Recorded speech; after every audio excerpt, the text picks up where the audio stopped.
Good morning. I'm Fred Camback, Managing Editor of The Advocate. Welcome to our 2021 Economic Outlook Summit.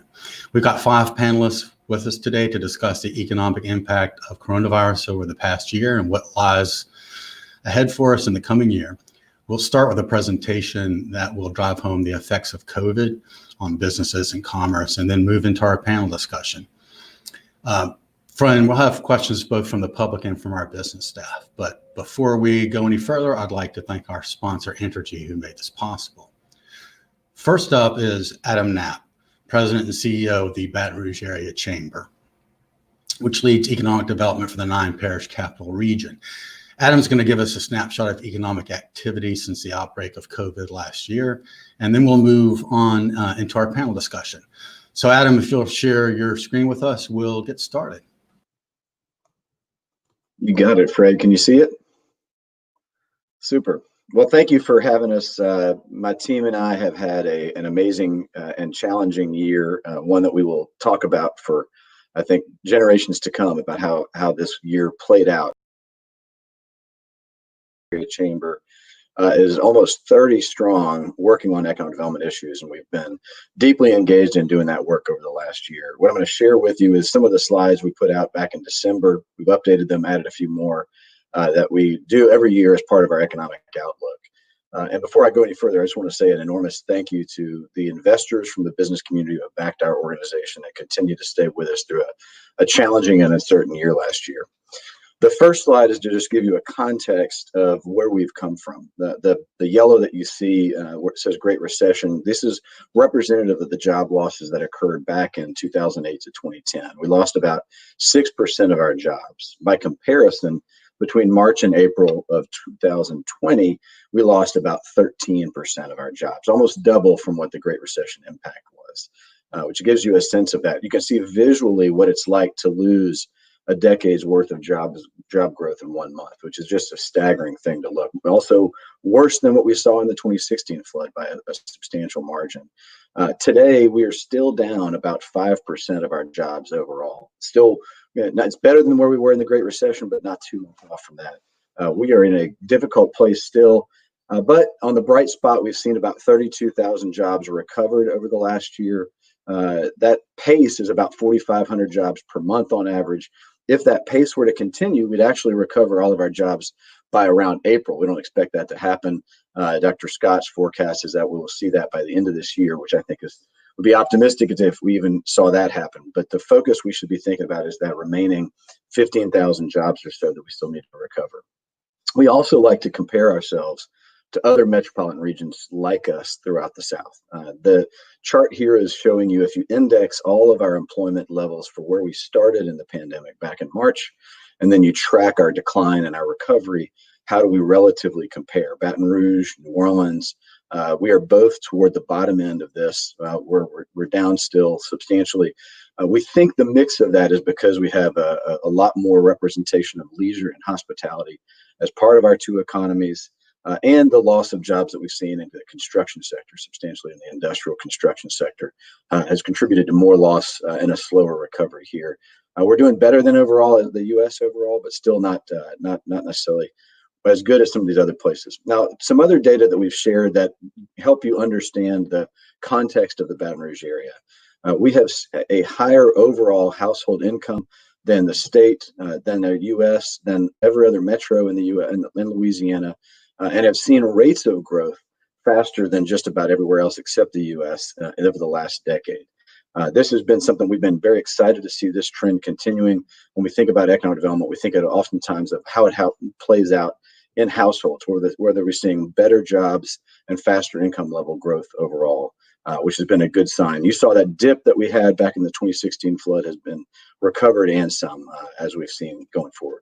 Unfortunately, that does not play out equally in all households in Baton Rouge. And we continue to see a substantial wealth disparity and income disparity between Black households, Hispanic households, and white households. The rate of growth, if there's a bright spot here, I'll draw your eyes to the black household percentage growth, that charcoal colored bar on the right hand side, about 18% growth over the last 5 years compared to 9% growth among white households. So the pace of growth has actually increased. We looked at this data last year, and it definitely improved in the numbers over the last 5 years from when we've looked at it in the past. However, there still is about an 80% gap between black households and white households, which really points to why all of us should be thinking about policies and initiatives related to doing everything we can to help close the economic inclusion gap in our region, one of our more stark challenges. Now, we pulled a few slides related to the last year that we thought would be interesting to look at from the real estate perspective. Ty Gose will be on, he'll say more about this. In Baton Rouge, home prices have actually been increasing faster than a number of other metro areas. This bar you see ranks 40 different metropolitan regions, roughly in a 1,000-mile radius from Baton Rouge. And we're at about the rank of 6th for the rate of home price increases. Only 5 other regions saw home prices that saw a greater price appreciation than Baton Rouge has over this last year. An interesting phenomenon to have happen during a pandemic. We also have been wondering what's happening in commercial real estate in the community. We've been wondering if we're going to see some dramatic impacts, and again, we'll probably get into this later. We are right around the bottom of that first quartile in terms of doing well. We have not seen it overall much change in commercial vacancy rates in Metro Baton Rouge. This is through the third quarter of last year. Two slides we want to share with you about our talent perspectives as a metro area. One of the greatest competitive advantages that we have as a community, of course, is that we are a college town. We have now 2 years in a row of the highest overall enrollment in our colleges, exceeding 50,000 students across all of our universities and colleges in Metro Baton Rouge. Now, this includes LSU and Southern, of course, but it also includes FRANU, BRCC, and River Parishes Community College. That rate of growth has been exciting, even to see that huge jump that you can see. That Navy section is the representation of LSU's enrollment, had a substantial jump, a record high freshman class that came in last fall. And what does that mean? Well, it has a big effect on our overall net migration data. You hear us talk about this. You see it mentioned in the Advocate. That we want to make sure we're attracting more people in than we're losing to out-migration. This is the net number that represents that. We're at about 4,000 almost, who moved in than moved out. That gain is an important one. It was negative last year when I spoke to you, so it's nice to see that we're actually gaining an overall population. We're not where we'd like to be. I mean, you see these numbers for Greenville, for Richmond, for Columbia, South Carolina. Some sort of substantial numbers for in-migration and net in-migration. So where are we gaining people and losing people? We're seeing more out-migration primarily to Houston, to Hammond, and to Nashville over this last year of data. And then the in-migration primarily coming to us from New Orleans, Shreveport, and Mobile, Alabama.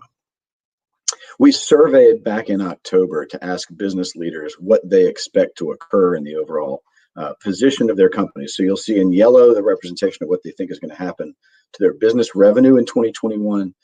And on this other side in the navy bars, you'll see what they expect to happen in employment. In general, a little bit more bullish about their position for their employment impacts this year than what they are feeling about their revenue position. As you can see, that's the one thing I think you want to take away from this is rather than getting in the weeds, just kind of getting a general feel of what folks are feeling like.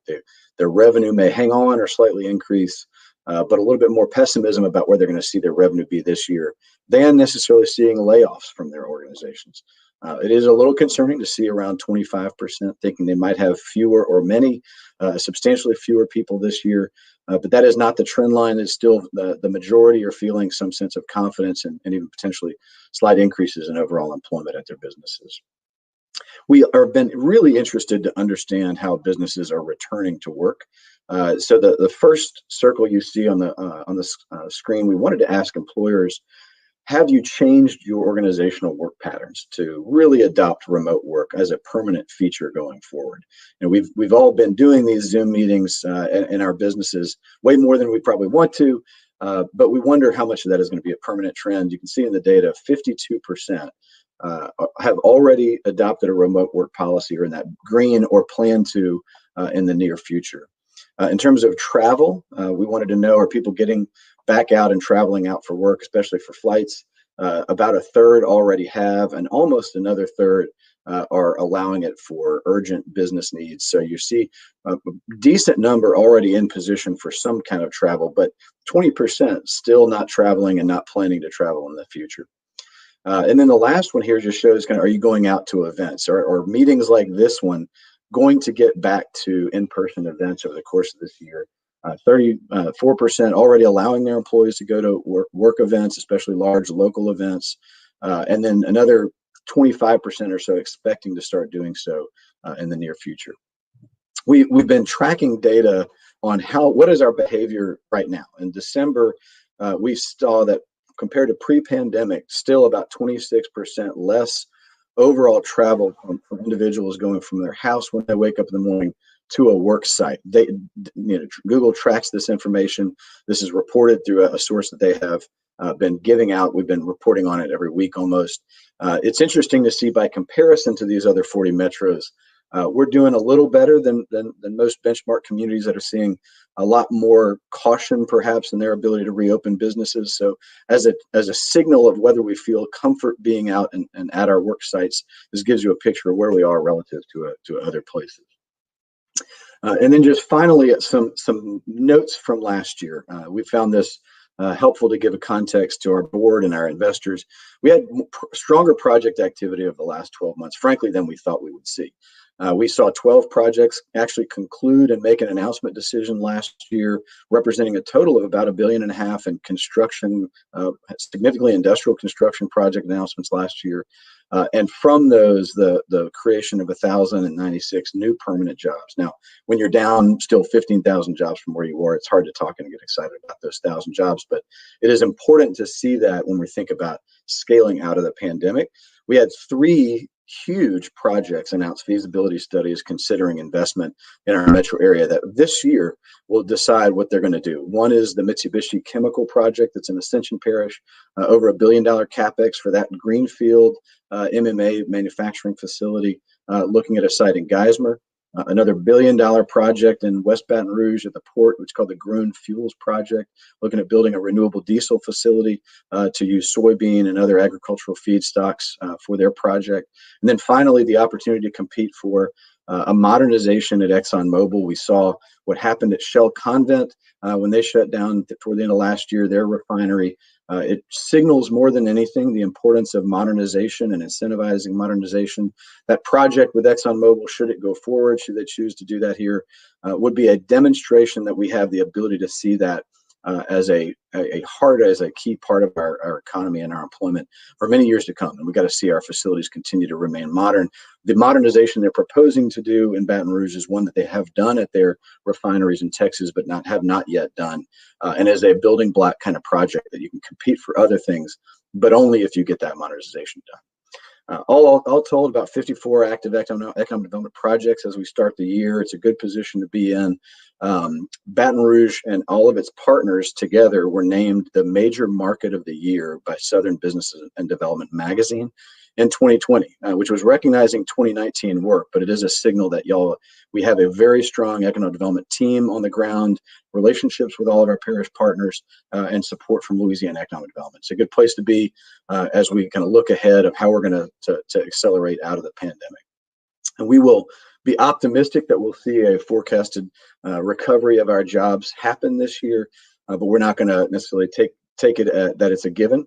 We're going to do a lot of work this year around business recovery and encourage businesses to go back and take another shot at getting a PPP if you haven't gotten a Paycheck Protection Forgivable Loan. Yesterday was the first day of the second round of applications for PPP. If you need connections or assistance, we'd be happy to do so.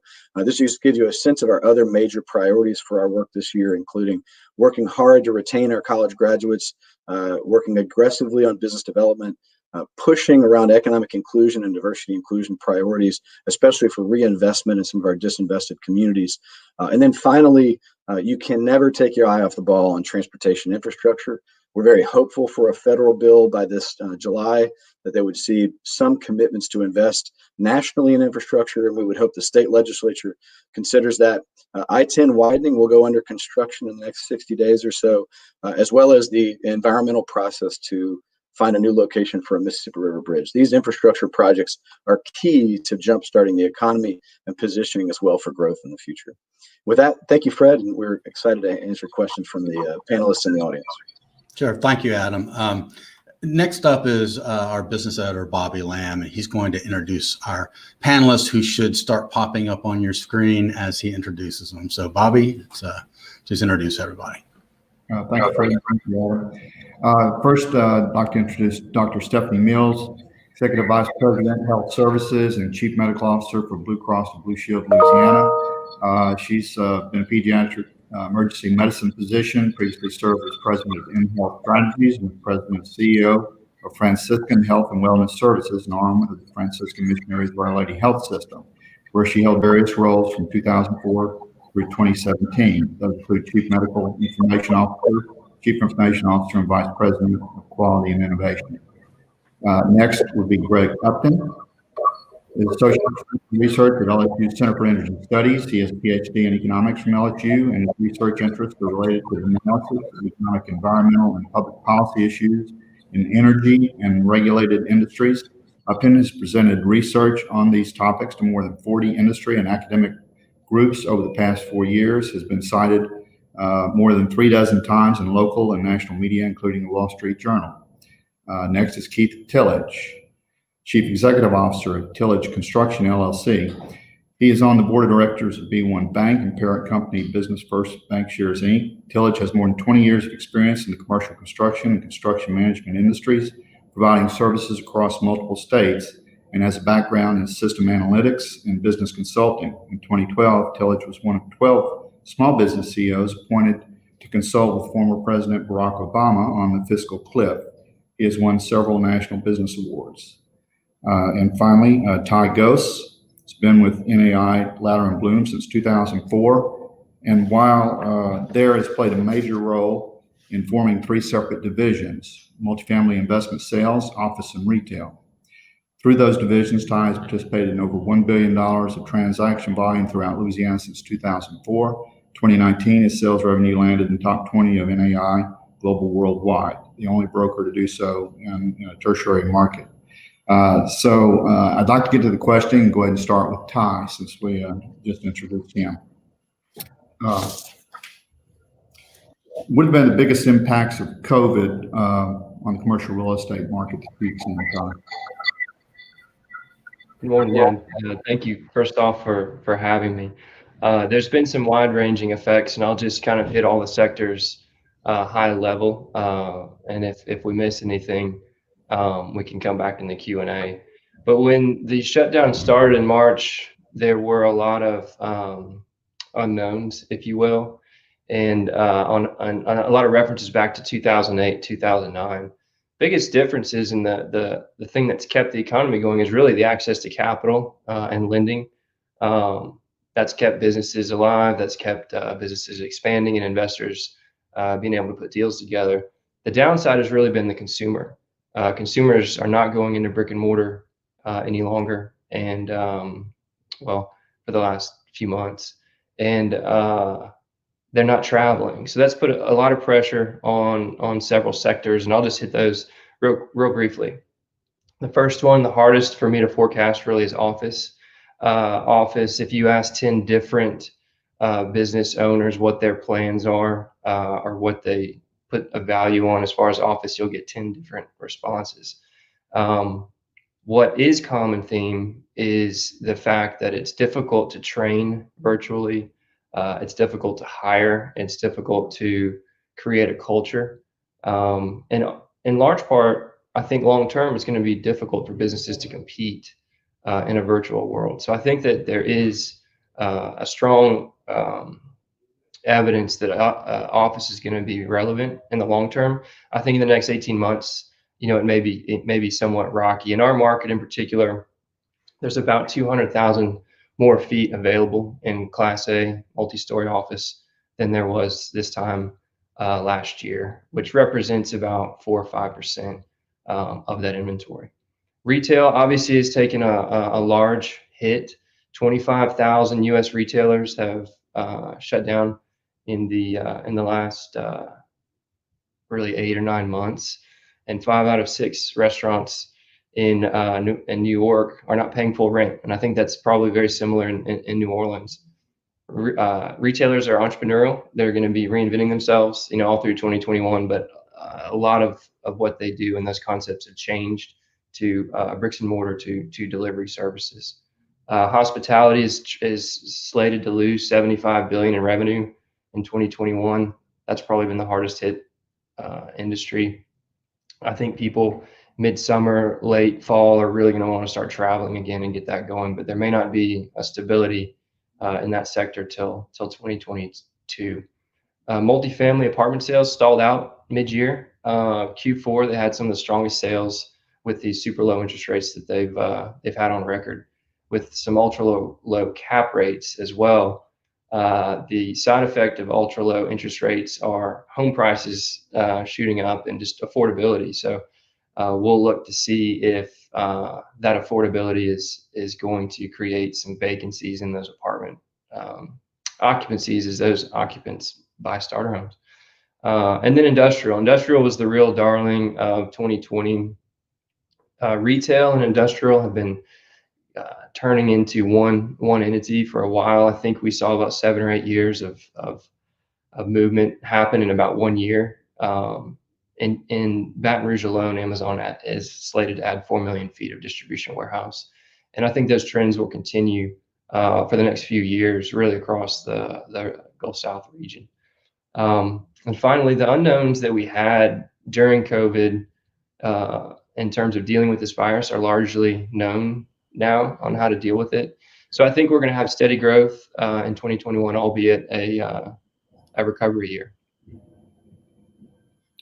Okay, thank you, Ty. Go to Stephanie Mills next. Can you tell us about the most serious financial effects on hospitals and discuss the impact on insurers like Blue Cross?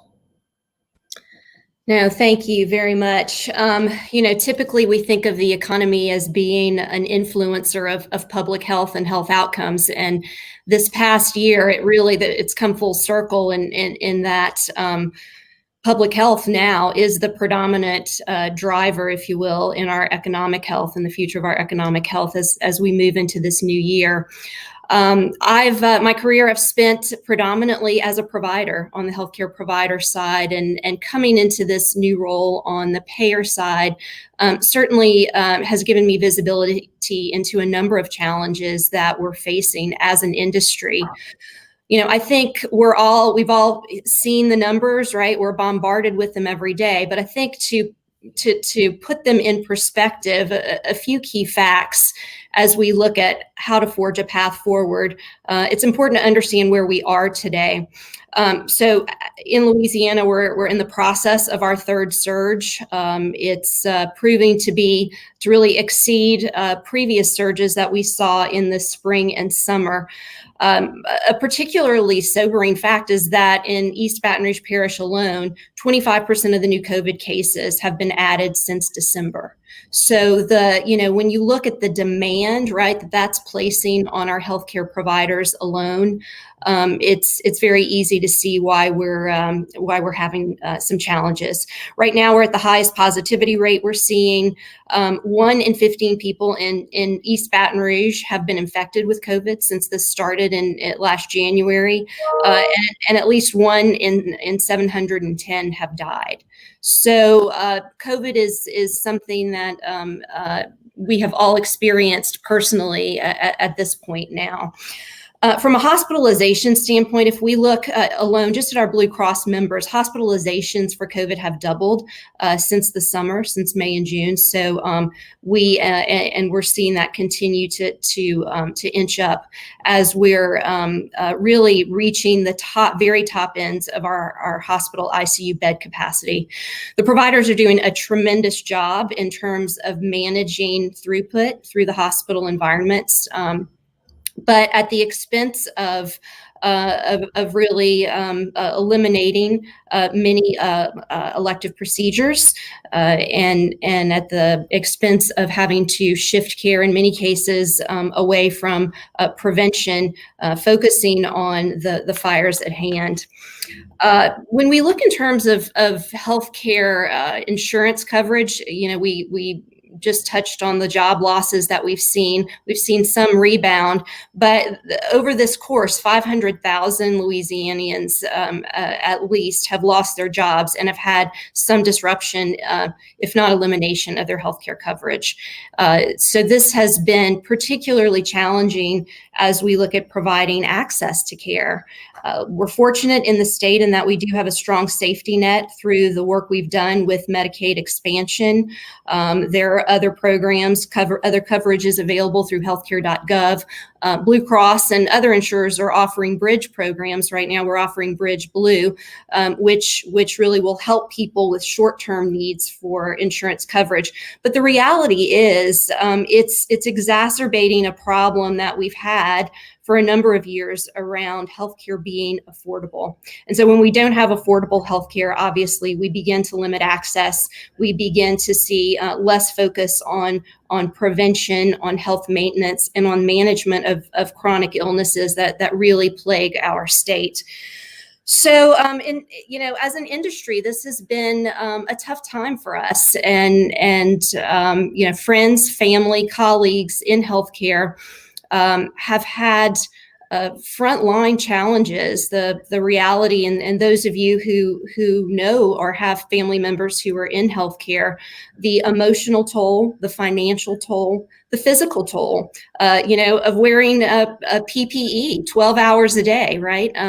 And being on the front lines and at risk is truly, I think, been unprecedented, and shows the strength and the courage of our healthcare providers on the front line.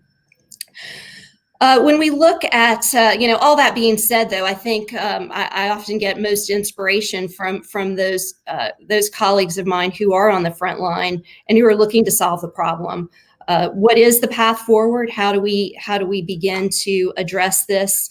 It's a tremendous call to action for us as community leaders, as business owners, as families and individuals. It's a call to action for us to step up and really, although we're tired of talking about COVID, do what we know needs to be done. The messages are simple.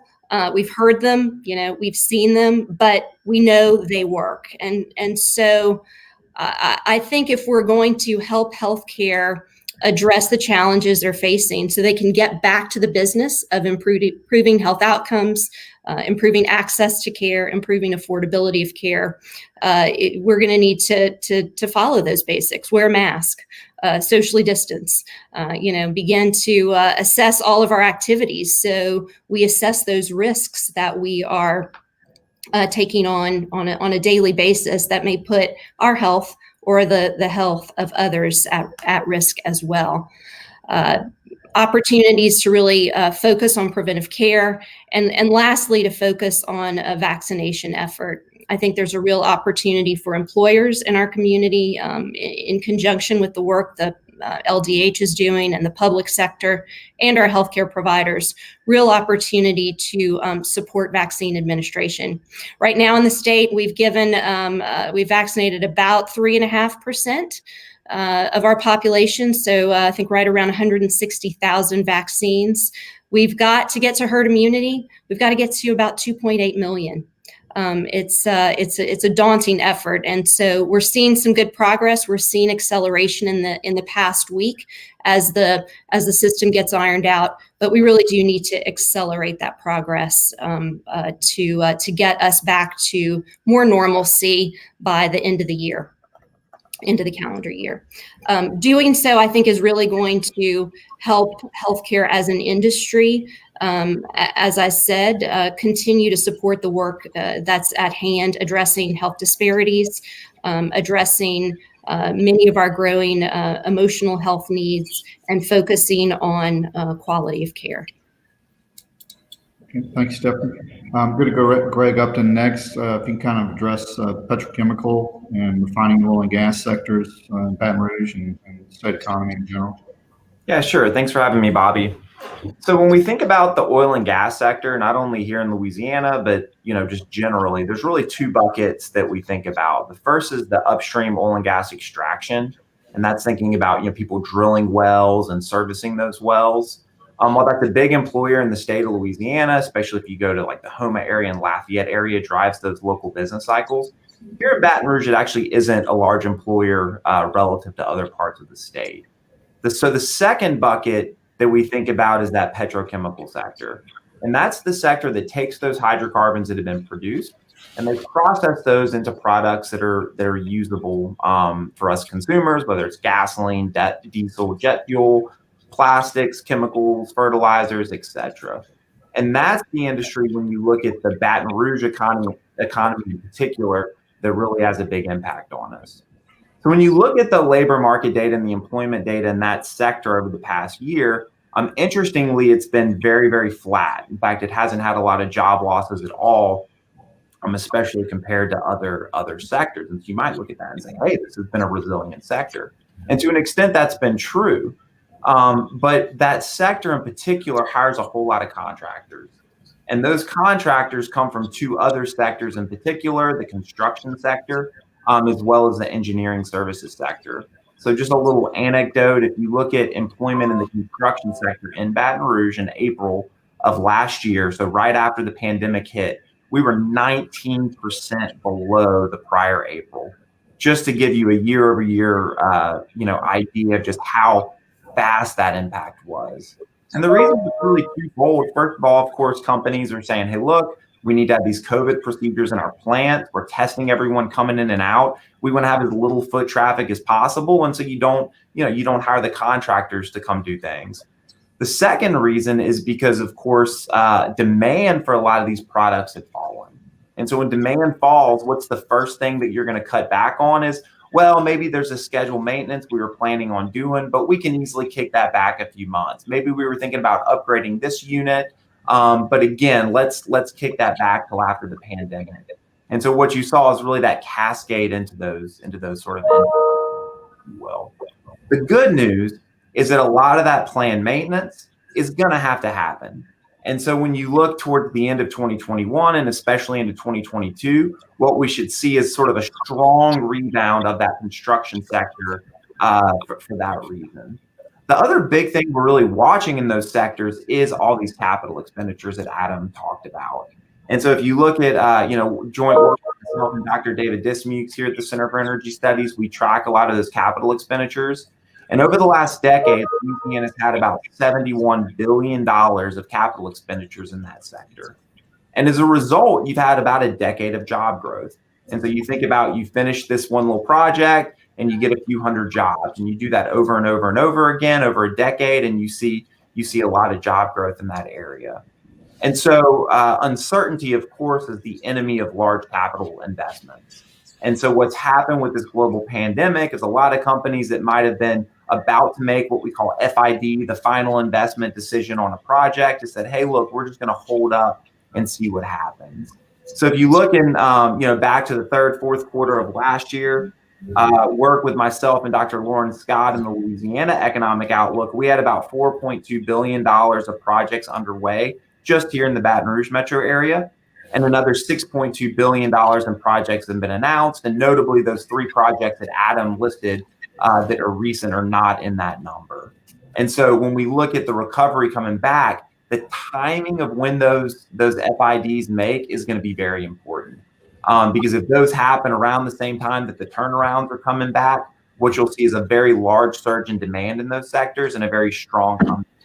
If those FIDs are pushed back a little bit further, is global demand growth, if global demand growth is slow, then that'll take a little bit longer.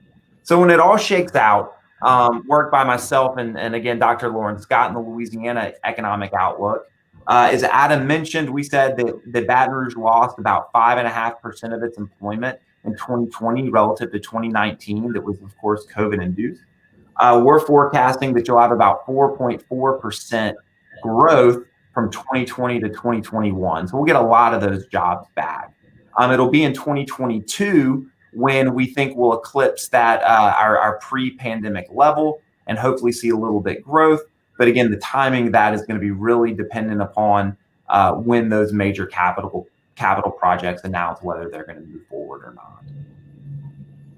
Okay, Greg, thank you. Go to Keith Tillage. If you could talk to us about the construction industry and how COVID affected it, and carry over you see into 2021. Okay, good morning, guys. Thanks for having me. Construction is an industry that you just can't paint with a one broad brush, right? And Greg touched on a sector, and Ty touched on one as well. The 5 primary sectors are industrial, heavy civil, residential, commercial, and environmental. But if I go back and I look at the one commonality that kind of affected each sector, for us, it was the disruption in the supply chain. Okay. And one thing that it did, if you didn't really understand that we are an interdependent world, you actually saw it firsthand then. So because it's the pandemic forced the societal shutdowns, but for us, it closed down the plants that manufactured our goods, as well as our merchandise. Borders were locked. The transportation, in turn, was disrupted. And so what this did for us was it caused an increase because the materials were scarce. So in the situations that we had projects that were currently going on, the pricing all changed. And see, all of this had to be passed down to the owner, and who I'm sure at this particular time was already inundated with the effects of the coronavirus, themselves. So naturally, one of the first reactions was projects were either delayed or canceled altogether. A lot of the projects that we had on the books, and people in the industry had on the books, they were completely, kind of called off.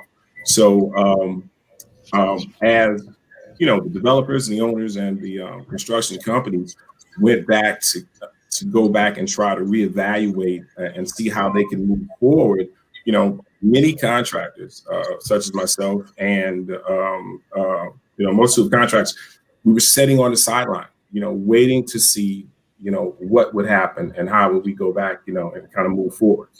And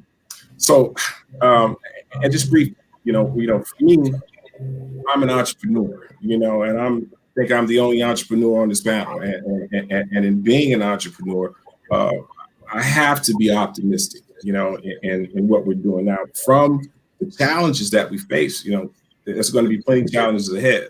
So for us, we're looking at it as opportunities that we'll get back, into the game, so to speak. So I anticipate, it's not getting back up to speed in, 2021, maybe the fourth quarter, but by 2022, I think that we'll have some semblance of normalcy with, what we're doing to fight the vaccine.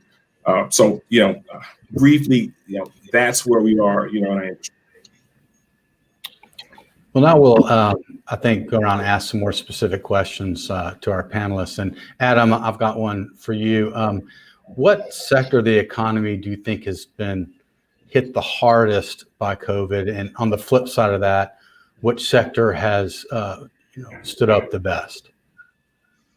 It's a great question. Thanks, Fred. There's no question that leisure and hospitality as a broad group has been hammered the most. They're down about 22% in terms of jobs. The share of the job losses that are there, roughly 9,000 jobs in that industry sector have been lost. Second worst has been the construction industry. And I think what you heard from Greg is where we think most of it has occurred is in the industrial construction sector, is the vast majority of what's occurring in the construction sector. Those pauses that you heard on construction, maintenance activity, all those pullbacks have an effect when you slow down your turnarounds or slow down your capital investments. And so they're down, I want to say the number is around 6,000 jobs in the construction sector across the board. So those two alone are the two biggest, of course, across all. We have seen impressive areas of performance in other segments. Though what's been sort of interesting to watch for us is the sectors that have benefited. We've tried to track those as well. And I would tell you, if you want to go look at this, go to brac.org/recovery.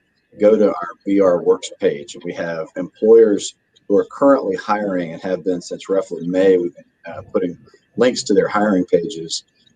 There's about 130 companies you can go and see, and there's a mix of industry sectors on there. We actually did a report on this at the end of the third quarter to look at the companies and industry sectors that have been benefiting from the period of the pandemic, which is by and large most of the industry sectors have either held on or seen slight gains, except for really those two that I mentioned.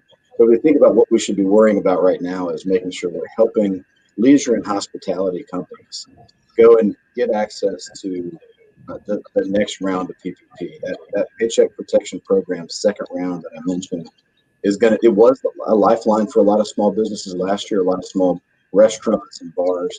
That's another one that folks should be going back out for a second round and attempting to get their second round locked in as soon as possible.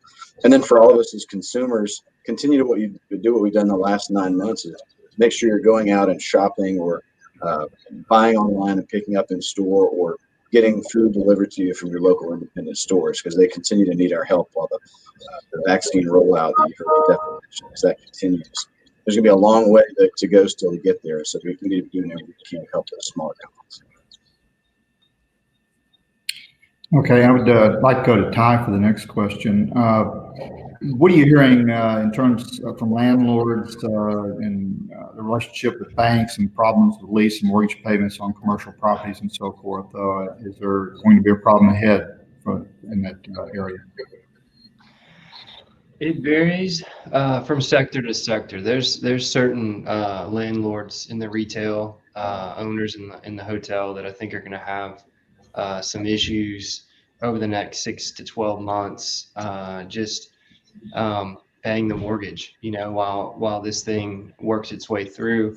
What's different this time, though, are just the unknowns, the uncertainties that I mentioned. A lot of those, again, have become knowns. And as the vaccinations roll out later in the year, there's a timeline of when some of these sectors are going to feel some relief. So a landlord can go to a lender and say, "Hey, I need help for another 6 months or 3 months," and they're getting a lot of that help. So far, there will be some fallout. There will be some foreclosures and vacant land in the hospitality sector that we'll see. So there's going to be a component of that as well. Stephanie, I've got a question for you. Will COVID have any effects on what insurers will cover in the future? I don't know if that you know that, but it just seems like a question to ask. Yeah, I can't speak specifically to that, Fred, in terms of will it have any impact. I do think we are seeing signs that COVID will impact health outcomes, though, in terms of likely moving to, evolving. We're seeing a number of different evolving components of chronic illness, right, associated with COVID, and some longer term impacts as a result of the disease and the infection. So I anticipate that from a chronic illness standpoint, we will see more impacts related to this. In terms of coverage, again, as I said, I don't think I can comment on that just yet. Other than that, the fact that insurers as well as providers are very committed to addressing chronic disease in whatever form, right? And because it does have a significant impact on the overall cost of care delivery.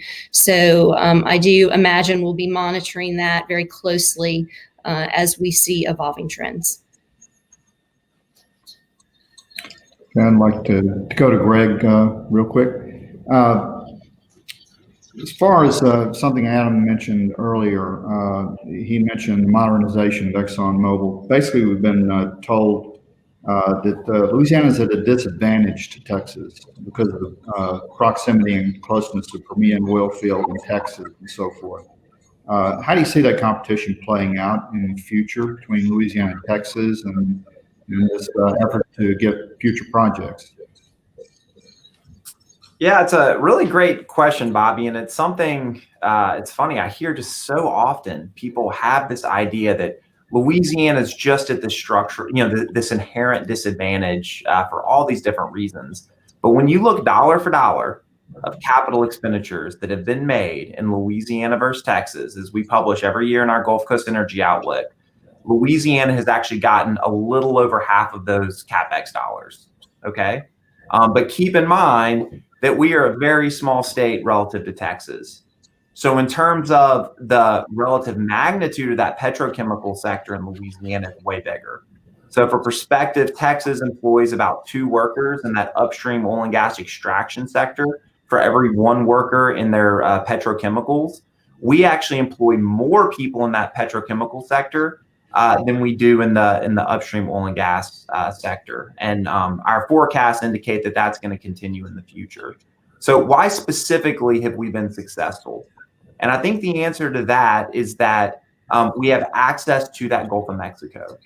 So think about demand growth and where it's coming from. If you look at demand growth for energy products in the United States, they've been flat over the last decade. So gasoline demand has been very flat. It's not because we're not driving more. It's because the fuel economy of cars has just gotten so much better. Same thing with electricity demand. Electricity demand's been flat, with the one exception of the industrial sector here in the Gulf Coast region. Again, it's because of energy efficiency. Whenever you upgrade your light bulb, you get a new washer dryer, it goes out, it's going to be more efficient.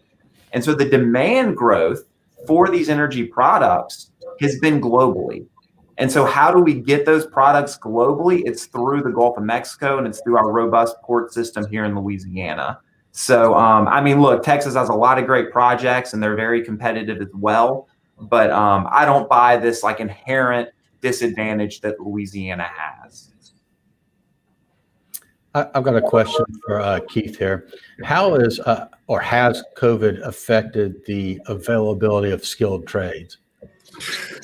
The interesting thing about that is I think it exposed an issue that we have here in South Louisiana. I mean, from the onset of this thing that when we initially shut down, there were people that were making more money, basically staying home, receiving the CARES Act, funding. And so, I was on a resilience committee, and one of the discussion was it was hard to get skilled labor back because they're making more money, being home. But we looked at it in a different way.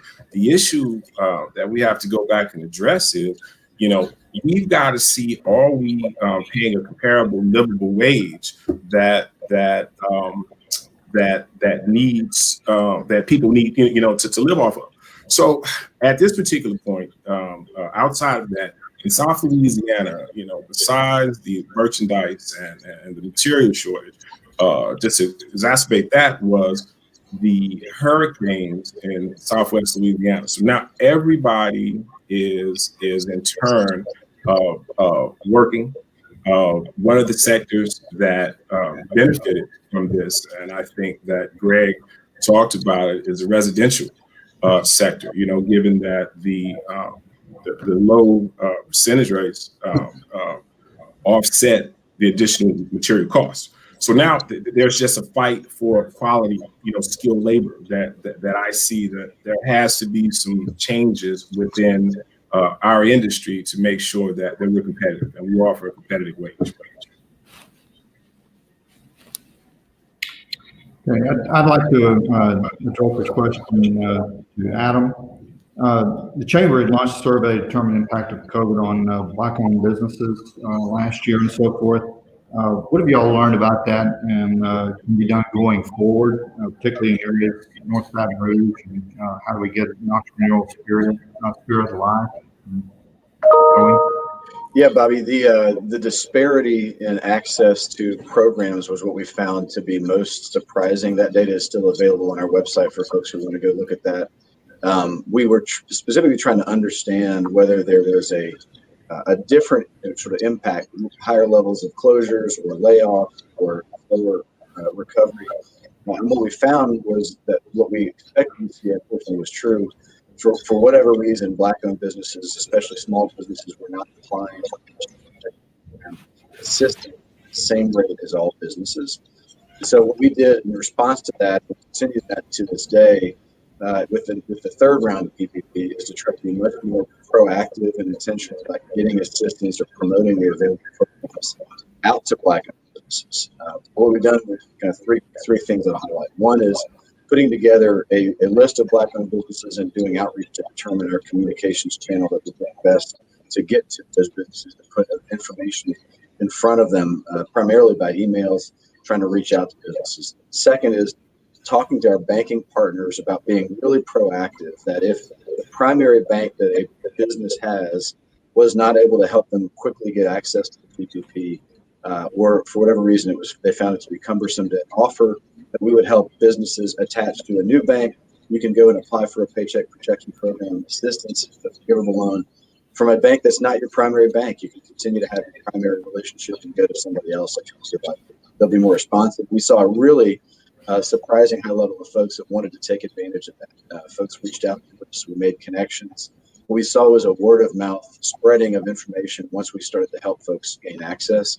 Our ask to the banks, which it is today still, is that they would be very proactive to help the applicant get the program loan. So it can be a little bit cumbersome to get through the application process. So we ask that the banks be much more intentional and proactive about helping folks go through that application process. For where we are now, as I stressed before, we're going to do that outreach again. We've pushed this out to all of our partner organizations, a ton of nonprofits that have connections into the Black business community. A lot of organizations that we work with, we've been pushing it out to their channels, as well as using social media and radio and TV to try to spread this message. And you're going to see us continue to do that. I think this second round assistance is a key aspect of helping us get through the rest of 2021. We had a really fascinating presentation in December from a national economist from Moody's, who pointed out that the overall effect of the programs are helpful, but they're only helpful to the extent that businesses go and take advantage of them. He showed that if you get this $900 billion assistance from the feds, it has a huge stimulus effect to the overall economy. But we have still seen that by and large, all small businesses and disadvantaged businesses, primarily at a higher rate, are the ones that are being left behind in this pandemic. So our outreach is going to be sort of very intentional about trying to make sure that we're getting that information out to businesses. We may repeat that survey. It's one that we did as a one-off to try to get a picture of this. But we're pushing for more assistance as much as we can. We also would flag, Bobby, there's another program that's out there for one segment of companies that's a little bit different. It's off topic a little bit, but live theaters and event spaces have been really hit hard by this as well. The lack of tourism, the lack of events. There's a program the SBA is launching around live event space and support grants. I think things like that are a big part of helping specific niche sectors. I got a question I think that goes perhaps to Keith and Ty. Will there be a long-term trend, or do you see a long-term trend affecting commercial office space, given at least a temporary shift to working from home? And I guess, Keith, if you could take a shot at that one, then we'll go to Ty. Well, listen, I thought it was interesting, what Ty said, that he thinks that it'll be a resurgence of stay at home. For us, we're driven based off what the need is, and we're driven based off what developers are doing. I don't see it in the near future. What I do see is I think that things along the retail space, specifically multifamily or dormitory living, it's going to change. I think that the pandemic has made us take a look at how we'll reassess, our lives moving forward. Who's going to send their kid, specifically for dormitories, who's going to send their kid to be in a 4-person dormitory at this particular point. So I think everybody's going back to the drawing board, and we're looking at individual spaces. So in the retail, I would expect that if we have a resurgence of it, it's going to be addressed in a different way. I don't think that we'll be looking for spaces that we're putting, a bunch of cubicles in and people are sitting, on top of each other, without those spaces. So, I'll yield to Ty from that aspect. First I want to, Greg, give you a thumbs up on your petrochem answer. We've had multiple service companies from Houston in Geismar saying this is the second biggest hub in the country behind Houston, and they're coming. So I think there's a bright future down there and along the river. With regard to office space, I think I'll just go back to kind of what I said earlier. I think it's going to be relevant long term. I think there's this great rethinking of what office space is. There are some companies using it now for just social events. But to be competitive, to build a team, to build a culture, I think for hiring, employees are going to lean towards companies that have a desk or an office for them, as opposed to even if it's just a few days a week. And then I think just for overall mental health, it's good for people to get out of the house and be around others. I think we're social creatures, but again, mostly for the competitive edge, I think that office will be relevant. It's going to look different. And that's kind of what's in flux right now, is what exactly is office going to be down the road. I have another kind of construction and design type question. This one's for Stephanie. Do you think, COVID and the effects of COVID will have any effect at all on how hospitals are designed or their processes, especially on intake? Oh, absolutely. And we've seen a lot of that come into play already. In just watching what's happening in a variety of clinical settings, really going to evaluating airflow, right, and HVAC systems, negative pressure rooms, putting in place some principles that really had previously been reserved for operating rooms, and really expanding those to other clinical environments that are at high risk. So very clearly, I think we'll see some changes in the way hospitals are designed. I also think we're going to see, as we've seen over this past year, a shift to more digital care and telehealth, telemedicine. In the past year, we've seen that telehealth has probably done the work of 10 years of advancement, right? A decade in a year, based on necessity. And there's a lot, I think providers were hesitant. Some providers, right, have been hesitant to adopt telehealth, as well as patients. But once you've experienced that and you realize, hey, I really can have a relationship with my provider, I can have an interaction, I can have their focused time and attention, as well as the convenience factor and safety. It's been transformational, and I think we'll continue to see those types of care environments expand for a variety of services, as well as I think we'll see more care occur in the home environment, more monitoring in the home, and technology coming into play to support those types of efforts. We probably have time for one more question. Bobby, you want to take the honor of asking that one? I think you're muted, Bobby. Sorry, supply chain issues were mentioned earlier and so forth. So I'm going to double down on this question with a couple of people.